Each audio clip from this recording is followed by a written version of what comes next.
Pronto, glória a Deus. Cumprimento a todos com a paz do Senhor Jesus. Glória a Deus. Abra sua Bíblia no livro do Gênesis, capítulo de número 32 e o verso de número 27. Livro do Gênesis, capítulo de número 32 e o verso de número 27. Deixa eu te fazer uma pergunta nessa noite. O que é mais importante? Uma pergunta ou uma resposta? Aí você pode estar questionando a pergunta, ou você pode me responder a resposta. Tudo depende. Depende do que, Fábio? De quem faz. E a resposta depende de quem entrega. Porque a vida, ela é resumida basicamente nesses dois pilares da vida: pergunta e respostas. Nós crescemos perguntando. Todo menino, o que ele mais sabe fazer na vida é perguntar. E o pai e a mãe, quando ele é criança, nós somos hábeis para sempre deixar esse menino calado. Quando ele é pequeno, ele não fala. A gente luta para ele aprender a falar. Quando ele começa a falar, aí ele questiona. E aí a gente não vê a hora de ele ficar quieto. É nesses dois pilares que permeia a nossa existência, a nossa peregrinação espiritual. Ela vai trabalhar justamente em perguntas e respostas. E saber perguntar faz toda a diferença na vida. Mas o problema não é saber perguntar. O problema ou a grande sacada da vida é saber para quem perguntar. Porque eu sempre costumo dizer que um dos segredos da vida não é saber tudo, é saber para quem perguntar. Então, se você pergunta para a pessoa certa, você vai ter a resposta certa. Mas se você perguntar para a pessoa errada, você vai ter uma resposta errada. E baseando que a vida é pergunta e resposta, eu pergunto querendo uma resposta. E essa resposta, ela vai palmilhar a minha vida. Sabe uma das coisas que os meninos mais gostam de perguntar? Os jovens mais gostam de perguntar? O que é pecado? É só você ver esses bate-papos, esses podcasts de jovens. O que eles mais respondem: o que é pecado? É pecado fumar? É pecado beber? É pecado transar antes do casamento? É pecado? É pecado? É pecado? Eles ficam questionando, porque a vida é feita de questionamento. E se eu pergunto para a pessoa certa, você pode ter certeza que o meu direcionamento vai ser totalmente diferenciado daqueles que perguntam para as pessoas erradas. Deixa eu te contar uma história, antes de eu chegar nesse texto. A Bíblia conta a história do primeiro gêmeos da Bíblia. Vocês sabem quem foi o primeiro gêmeos da Bíblia? Jacó e Esaú. Eles eram gêmeos não idênticos. Para quem não sabe, eu sou gêmeos idêntico. Tem um outro que perambula por aí idêntico a mim. Se ele entrar aqui, você não sabe quem é quem. Mas Jacó e Esaú é o primeiro gêmeos narrado na Bíblia. E eles nasceram diferentes um do outro. O primeiro nasce peludo, avermelhado. O outro nasce normal. E na hora que a parteira puxa Esaú, A parteira percebeu que estava difícil para tirar esse menino, estava mais pesado do que o comum. E na hora que ela faz um pouco de força, é claro que eu estou exagerando, ela vê uma mão grudada no calcanhar. Ela assusta e ela tira a mão daquele menino e diz: ei, espera, o seu momento ainda vai chegar. Sai primeiro Esaú e depois tira Jacó. A mãe e o pai de Jacó souberam disso e chamaram então Jacó, ou o segundo, de Jacó, que Jacó significa literalmente aquele que segura no calcanhar. E aqueles meninos cresceram, e é tão interessante que eles foram gerados juntos, na mesma barriga, mas nasceram completamente diferentes um dos outros. A gestação foi igual, o sentimento da mãe foi igual, ela comia a mesma comida, ela bebia a mesma coisa, ela chorava, ela ria, ela dançava, ela se alegrava, ela fazia, ela não fazia. Tinha dia que ela estava para cima, tinha dia que ela estava para baixo. Nesse ambiente da vida ser oscilante, que Esaú e Jacó foi formado. E não me pergunte como. Um nasceu gostando de cuidar da casa. Jacó não saía de dentro da casa, cuidando com a mãe, trabalhando, fazendo os afazeres domésticos. Esaú não. Esaú gerado no mesmo ventre, 9 meses com o irmão. O negócio dele era o mato, o negócio dele era caçar, o negócio dele era matar animal, trazer para casa um alimento. E baseado nessas diferenças, a Bíblia diz que um dia Jacó estava em casa, e Esaú chegou muito cansado de caçar, e ele estava com fome, e Jacó estava preparando uma comida, e ele estava com tanta fome que ele chegou e disse para Jacó. O Jacó faz uma proposta para ele: irmão, vamos fazer o seguinte, você tem a primogenitura. O que é primogenitura? É o direito do filho mais velho, na morte do pai, governar a casa. Quando o pai morresse, quem queria governar? O primogênito, o primeiro. Se fosse lá em casa, seria eu. O meu irmão teria que esperar, porque eu nasci 5 minutos primeiro. Eu sou o primogênito, então na morte do meu pai, eu deveria governar a casa, eu deveria ser o dono do clã. E quem que era o dono? Esaú. Esaú tinha a bênção, tinha uma promessa, tinha o direito legal de reinar sobre o irmão, ou sobre toda a casa. Mas Jacó faz um pedido para ele: irmão, vamos fazer o seguinte, você está com fome? Muita. Me dá sua primogenitura? Tá, e o que eu ganho em troca? Comida. E eles fazem essa troca. Foi a primeira vez que Jacó, entre aspas, engana o seu irmão. E eles crescem. E um dia, o seu pai Isaac já estava muito velho. Estava chegando o momento de abençoar os meninos. Porque naquela época, quem de vocês tem a mania de beijar o pai aqui ou a mãe? Ninguém. Eu, se meu pai estivesse vivo hoje, se ele chegasse aqui, eu daria a mão para ele: benção pai, benção mãe. E assim que eles faziam. E o pai agora estava velho. O pai iria literalmente abençoar os filhos. E a mãe soube disso. O pai já não enxergava mais.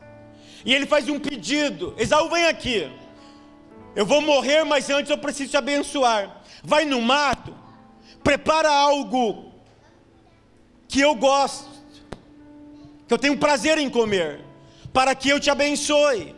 A mãe ouviu essa história, e a mãe chega para Jacó, o segundo filho gêmeos, e diz: filho, vem aqui, papai vai abençoar Esaú.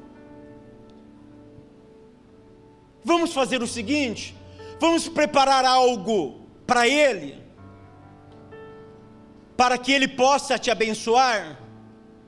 Jacó olha para a mãe e diz: mãe, mas tem um problema, Esaú tem pelo, tem cheiro do mato, eu não tenho pelo e não tenho cheiro do mato, eu cheiro gordura, porque eu não saio de dentro da cozinha, eu cheiro alvejante, porque eu limpo a casa todos os dias. Você não percebeu, mãe, que somos diferentes? Nascemos juntos, fomos gerados juntos, mas somos diferentes. A mãe disse: eu resolvo. A mãe pega o alimento, faz o guisado e diz: Jacó, está aqui. Pega o vestido do teu irmão, veste a roupa de Esaú em Jacó. E a Bíblia diz que agora Jacó está totalmente vestido de Esaú. Ele pega o prato, bate na porta. O pai olha e diz: quem é? Ele diz: Esaú, teu filho. Na porta, Isaac não via, mas ele percebeu que tinha alguma coisa diferente. Ele diz: a voz é de Jacó. Se aproxima.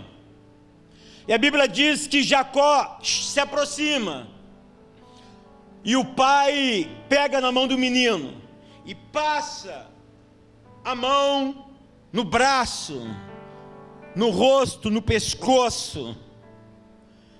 E o pai declara algo fenomenal: a voz é de Jacó, o cheiro é de Esaú. E o pai pergunta mais uma vez: quem é você? E ele responde claramente: sou eu, Esaú, o teu filho. Jacó não via, ou melhor, Isaac não via, mas Isaac percebeu que tinha alguma coisa de diferente. E o que Isaac faz? Isaac faz uma pergunta para ele: como tão depressa você veio a mim? E quando você está embriagado no erro, a Bíblia diz que um abismo chama outro. Quando você está embriagado no pecado, quando você está embriagado no erro, aí você vale tudo, aí você bota para quebrar. Agora ele não é mais ele é outro. E na qualidade de outro, eu posso fazer aquilo que o outro não fazia, porque eu não sou o outro, então agora vale tudo. E tão verdade é que quando nós estamos errados, nós usamos Deus para justificar o nosso erro. Porque olha o que Jacó diz para o pai: Deus me enviou a caça rapidinho, e por isso eu trouxe para você. E o pai, não vendo, mas percebendo, tem alguma coisa diferente. Tem alguma coisa diferente.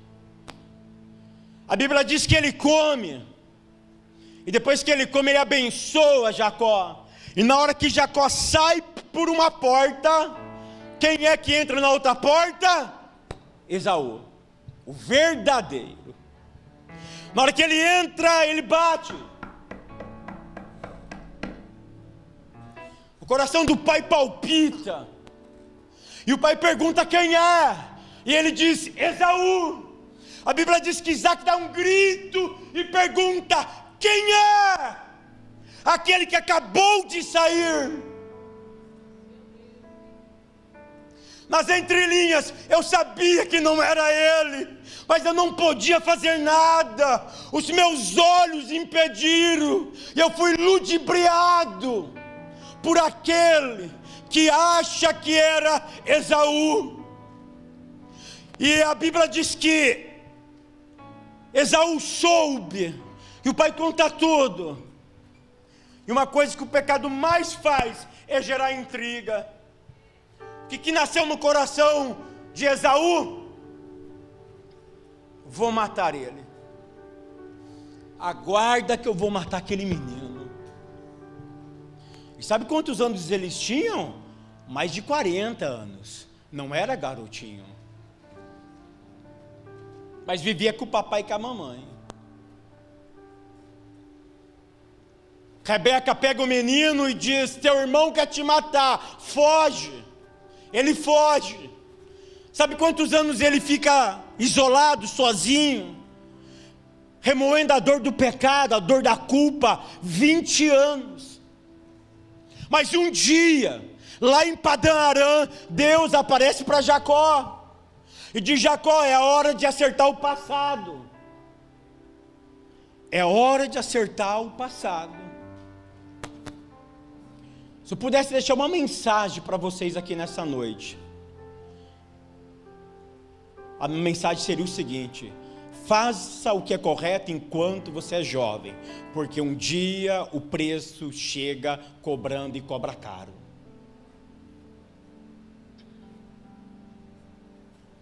Eu posso falar com propriedade, porque eu fui um jovem na igreja. E com todo respeito, eu fui crente. Eu sei que não existe moralidade, mas eu tenho moral para dizer isso. Eu passei a minha juventude em santidade na igreja.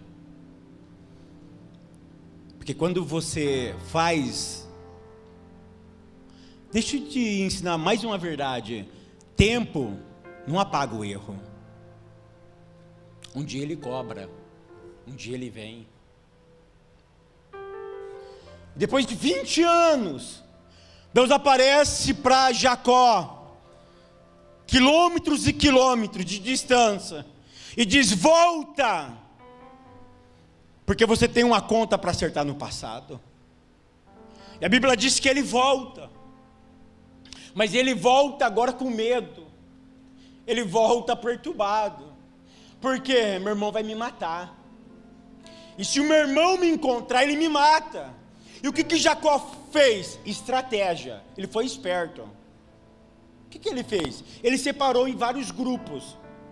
Um pouco para cá, um pouco para cá. Por exemplo, ele tinha $1 milhão. O que ele fez? Separou 1 milhão em 4. 250 mil para cada um. Falou assim: se Esaú pegar esse, me sobra 750. Se pegar aquele, me sobra $500 mil. Se pegar aquele, me sobra 250. É impossível que ele pegue todos. Alguém vai escapar. E eu vou me livrar um pouco. Por quê? Porque no encontro com a morte, ele queria levar presentes por irmão. Sabe qual é a ideia? Simples, clara e objetiva. Coisas humanas não resolvem o seu passado. Não existe mecanismo humano para apagar o seu passado. O que apaga o seu passado? Ou minimiza o seu passado? Eu vou chegar lá. Ele pega coisas da vida e diz: leva para o meu irmão, porque ele queria minimizar o erro do passado. E a Bíblia diz que ele passa todo mundo. E aí eu quero que vocês leiam, um jovem, por gentileza, leia o verso 27 para mim. Capítulo 32, verso 27 do livro do Êxodo, do livro do Gênesis.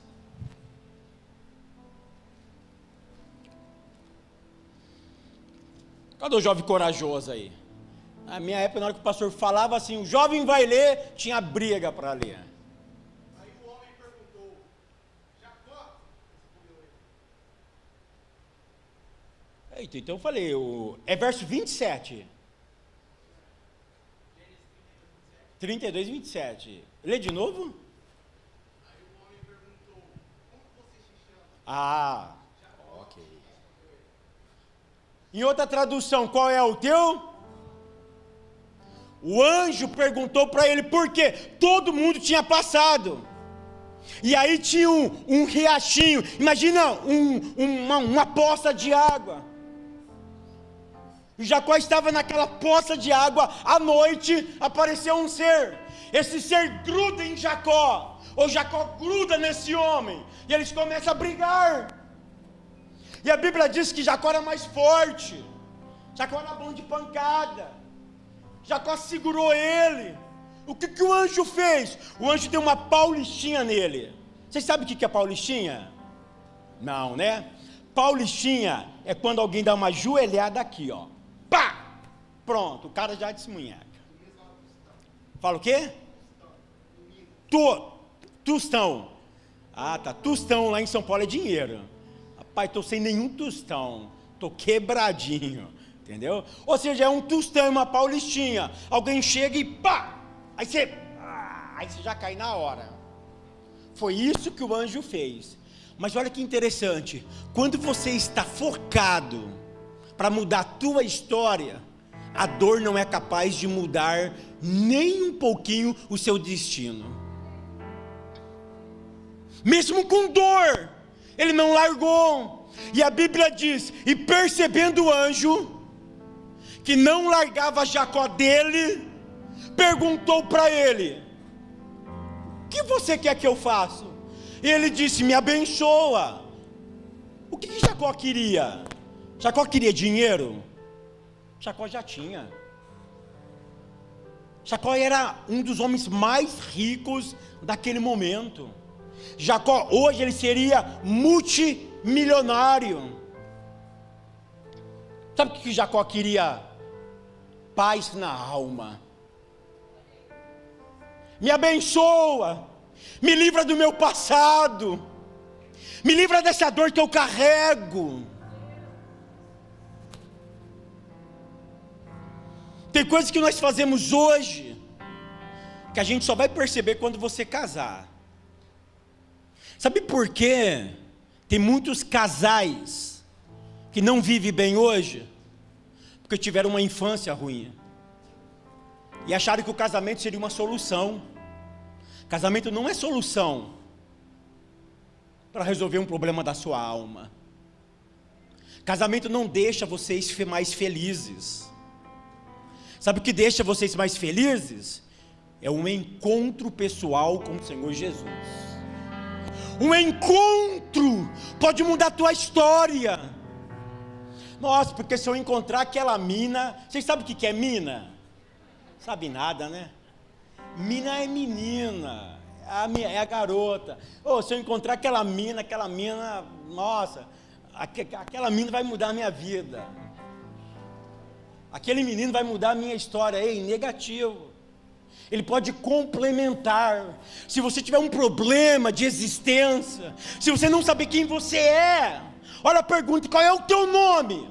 Ele não queria o RG ou o ID. O que ele estava perguntando é: quem é você dentro da sua alma?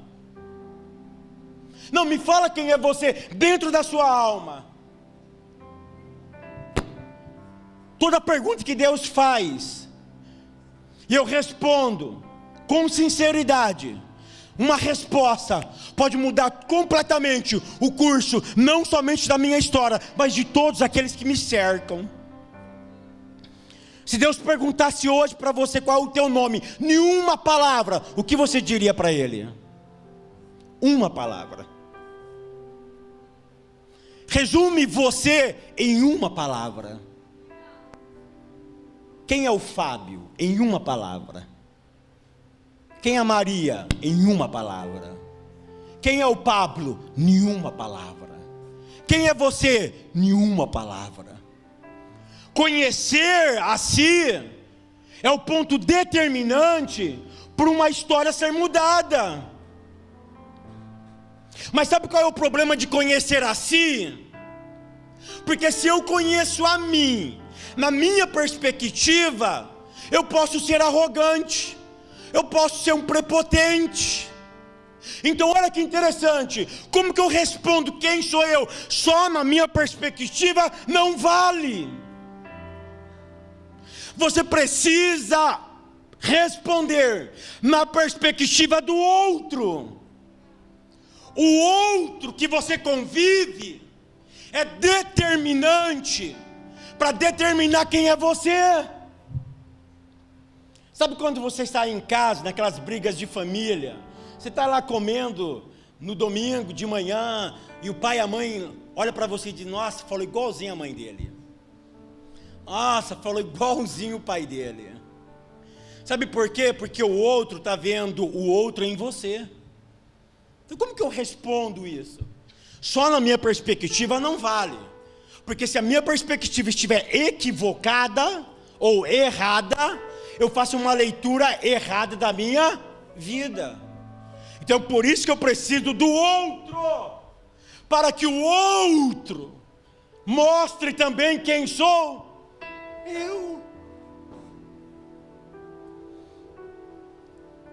E sabe como que eu defino quem sou eu também? Na perspectiva da Bíblia. Se vocês não tiverem a Bíblia como parâmetro de quem são vocês, vocês nunca chegarão a lugar nenhum. A primeira informação que a Bíblia diz quem somos nós somos a imagem e semelhança de Deus. Quem é você? Eu sou a imagem do Criador. Quem sou eu? Alvo do seu amor. Quem sou eu? Uma nova criatura.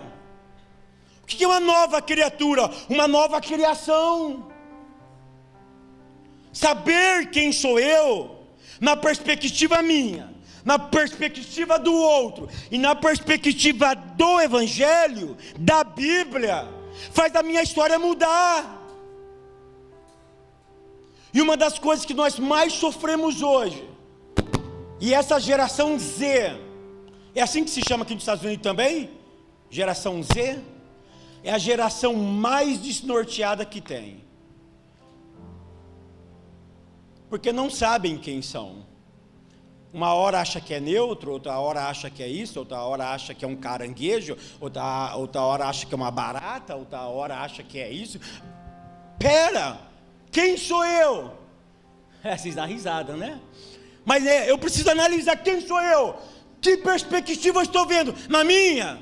Na do outro? Ou na do Evangelho? Quando eu era jovem, isso faz tempo, né? Tenho 43 anos. Quando eu era jovem, uma das coisas que eu mais ficava era me perguntando se o que eu estou fazendo na igreja está certo ou não. Por quê? Porque eu sentava lá no portão de casa e a molecada passava. E como eu era gêmeos, ou sou gêmeos, qual é o meu apelido? Eu não vou falar, senão você vai tirar sarro de mim. É o Gemeu. E aí, Gemeu, vamos lá? Não posso. Claro que eu dava uma resposta idiota na época, mas eu sou crente. E crente não pode fazer. Vamos lá, Gemeu? Não posso. Pô, agora você não pode? Não, eu sou crente. E eu ficava pensando, a minha mãe e meu pai nunca professaram a fé. Minha mãe, no final da vida, ela professa, mas eu nunca tive pai e mãe que me levasse para a igreja. E eu ficava sentado, será que eu estou fazendo a coisa certa? Tinha hora que eu ficava assim, perturbado, falava assim, não pode isso, eu acho que estou fazendo a coisa mais errada da vida. Porque cada um tem as suas lutas, cada um tem os seus dilemas. Vocês acham que eu não tive os meus quando eu era menino? Vocês acham que tudo era mil maravilha? Os questionamentos de adolescente estavam aqui, aflorando. Não, eu estou fazendo a pior besteira na minha vida, eu estou acabando com a minha juventude. Mas uma outra coisa dizia, não, você fez a melhor escolha, você é a imagem e semelhança dele, ele te fez uma nova criatura. O que eu faço hoje você não entende, mas sabe onde você vai entender? É lá na frente. É lá na frente. Porque primeiro eu preciso sofrer sozinho. E você sabe como que você faz a diferença aonde você está? Não é dizendo que você é crente. Deixa eu te dar mais um conselho para vocês. Se você só faz besteira na vida, não prega o evangelho. Ah, prega o evangelho lá, não prega. Sabe por quê? Porque você prega o evangelho e eles tiram sarro com as suas atitudes. Joguei conversa fora? Eu tenho certeza que lá na escola de vocês, você já muitas vezes. Olha lá, olha o crentinho, a crentinha. Na minha época de não crente, quando algum jovem se convertia, nós cantávamos uma musiquinha para eles. Eu não vou cantar, senão vocês vão aprender, vai cantar lá na escola.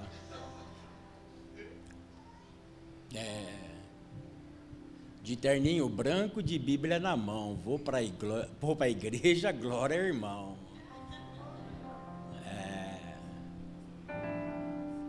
Você consegue entender que você precisa viver? Olha que interessante, o anjo deu o quê? Em Jacó uma paulice? Tinha. A Bíblia diz que o sol, já estou terminando, o sol apareceu porque era de noite. E depois de um encontro com Deus, tudo muda. Irmão, ninguém suporta alguém que teve um encontro com Deus. Porque de repente, era dia, o sol apareceu. E a Bíblia diz que vinha Jacó. Jacó sofreu uma paulistinha. E quem tem uma paulistinha anda mancando. Eu não sei como Jacó andou, talvez ele andava assim, ó. Lá vinha Jacó, ó. Só aqui, ó. Aí Esaú deu uma olhada. Aí Esaú diz: quem é? É meu irmão. Aquela vontade de matar, a Bíblia não explica. Mas a Bíblia diz que Esaú chega e abraça ele, beija ele. Sabe por quê? Porque à noite ele teve um encontro. E são os encontros da vida com a presença de Deus que vai determinar a tua história e o teu futuro. As pessoas precisam ver em nós o evangelho. Uma das coisas que eu não faço é chegar num lugar e falar de Jesus. Eu não faço. Sabe por quê? Porque eu prefiro que as pessoas vejam que eu sou crente. Você viu aquele camarada que chega já abafando: eu sou crente? Você aceita Jesus, vai todo mundo para o inferno, raça de víbora, seus demônios, aqui só eu sou santo. Calma. Em vez de você atrair, você espanta. É o poder da decisão que vai fazer a diferença. Vai um cigarro eletrônico? Não. É posicionamento.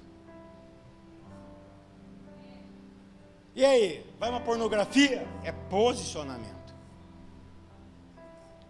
É a sua posição, que eles, no começo eles vão até tirar sarro, mas aprende uma coisa: chega uma hora, se eles não sair, eles te respeitam. E uma das coisas piores da vida é quando você perde o respeito de alguém, que aí você vira chacota do diabo. A Bíblia diz que um dia eles tinham pessoas endemoniadas. Eles começaram a expulsar demônio, ou tentar expulsar demônio. O demônio não saía.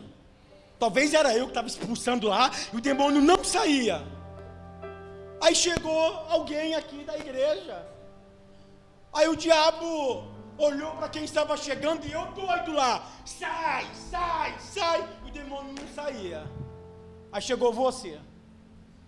Aí o diabo olha e diz: eu sei quem é Cristo, e eu sei quem é você, mas esse daqui que está tentando me expulsar, eu não conheço. Quem tem autoridade, o mundo espiritual respeita. Que nessa noite, você possa sair daqui com uma consciência: quem sou eu? Na minha perspectiva, na perspectiva do outro, e na perspectiva da Bíblia. Porque um encontro não vai mudar somente a tua história, vai mudar aqueles que estão em sua volta. Como chama aquele país aonde fica Jerusalém? Quem sabe o nome? Depois desse encontro, o anjo disse para ele: você não vai mais chamar Jacó, você vai chamar agora Israel.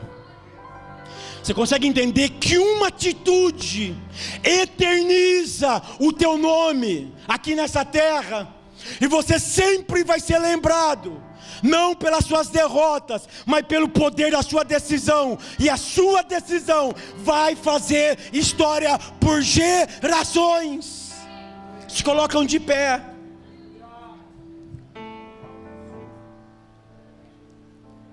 Eu gostaria de orar por você. Eu só vou pedir uma coisa para vocês. Quem entendeu que essa palavra foi para si, coloca a mão no seu coração. Coloca a mão no seu coração. E vamos nesse momento pedir aos céus, porque eu acredito nessa palavra ainda. Essa palavra mudou a minha vida aos 14 anos de idade. E a minha vida nunca mais foi a mesma por causa dela. Ela me deu um novo nome. Eu não sou mais o Gemeu. Eu sou um servo do Altíssimo. Eu sou filho do Altíssimo. Eu sou uma nova criatura. Eu não sou mais filho do pecado. Eu não sou mais destinado a ir para o inferno. Eu fui destinado agora para ir ao céu e para fazer diferença neste lugar. Eu quero orar com você. Oremos ao Senhor. Pai de amor, Pai de bondade, Pai de misericórdia, eu quero te glorificar, Senhor, te exaltar nessa noite pela Tua palavra. A Tua palavra foi explanada, a Tua palavra foi pregada. Eu sei que a Tua palavra foi pregada em português, porque é o que mais se ouve, que tem que falar em inglês com eles. Pai, mas eu acredito que aquele mesmo Daniel Berg, Gunnar Winkler, que saiu dos Estados Unidos e não falava português e foram para o Brasil, mas que o Teu Espírito seja capaz de mudar a história deles. Senhor, essa palavra simples, mas vinda do Teu coração para a vida deles, possa impactá-los, que eles possam a partir de hoje responder essa pergunta: quem são eles?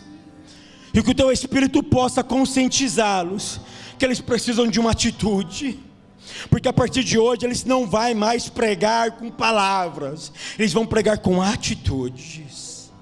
A atitude vai falar muito mais alto. A atitude vai adquirir autoridade. A autoridade vai adquirir respeito. E quem tem respeito, o mundo espiritual obedece, Pai. Eu peço para que o Teu Espírito Santo continue dando força para eles, como o Senhor deu força para mim na minha juventude. Eu peço para que o Teu Espírito, através desta palavra, possa fazer aquilo que eu não fui capaz de fazer, e que a vida deles continua sendo impactada pelo poder da Tua palavra. Eu te louvo e te agradeço no nome santo de Jesus. Amém.